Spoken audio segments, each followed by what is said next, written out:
اللہ کے نام سے شروع جو بڑا مہربان نہایت رحم کرنے والا ہے۔ حضرت ابن مسعود رضی اللہ تعالیٰ عنہ بیان کرتے ہیں کہ میں نے رسول اللہ صلی اللہ علیہ وآلہ وسلم سے دریافت کیا کہ اللہ کو کون سا عمل سب سے زیادہ محبوب ہے؟ تو آپ صلی اللہ علیہ وآلہ وسلم نے فرمایا، وقت پر نماز ادا کرنا۔ میں نے عرض کیا، پھر کون سا؟ تو آپ صلی اللہ علیہ وآلہ وسلم نے فرمایا، والدین سے اچھا سلوک کرنا۔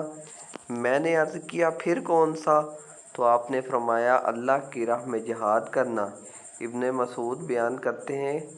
کہ آپ نے مجھے یہ باتیں بتائیں، اگر میں مزید بھی دریافت کرتا تو آپ مجھے اور زیادہ بتاتے۔ حضرت ابو ہریرہ رضی اللہ تعالیٰ عنہ بیان کرتے ہیں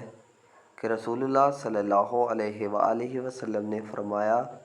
رات اور دن کے وقت فرشتے یکے بعد دیگرے تمہارے پاس آتے رہتے ہیں اور نماز فجر اور نماز عصر میں اکٹھے ہوتے ہیں۔ پھر وہ فرشتے جنہوں نے تمہارے ہاں رات بسر کی ہوتی ہے، اوپر ان کا رب ان سے پوچھتا ہے، حالانکہ وہ ان کے متعلق بہتر جانتا ہے، تم نے میرے بندوں کو کس حال میں یعنی آخری عمل پر چھوڑ کر آئے ہو؟ وہ عرض کرتے ہیں، جب ہم ان کے پاس آئے تو وہ اس وقت نماز پڑھ رہے تھے، اور جب ان کے پاس گئے تھے تب بھی وہ۔ حضرت عبداللہ بن مسعود رضی اللہ تعالیٰ عنہ بیان کرتے ہیں کہ رسول اللہ صلی اللہ علیہ وآلہ وسلم نے فرمایا،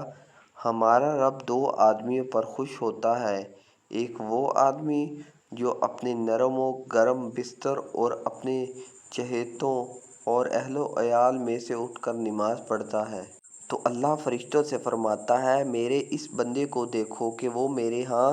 جو اجر و ثواب ہے اس کی رغبت اور میرے عذاب کے خوف کی وجہ سے اپنے نرم و گرم بستر اور اپنے چہیتوں اور اہل و عیال سے الگ ہو کر نماز کے لیے اٹھا ہے،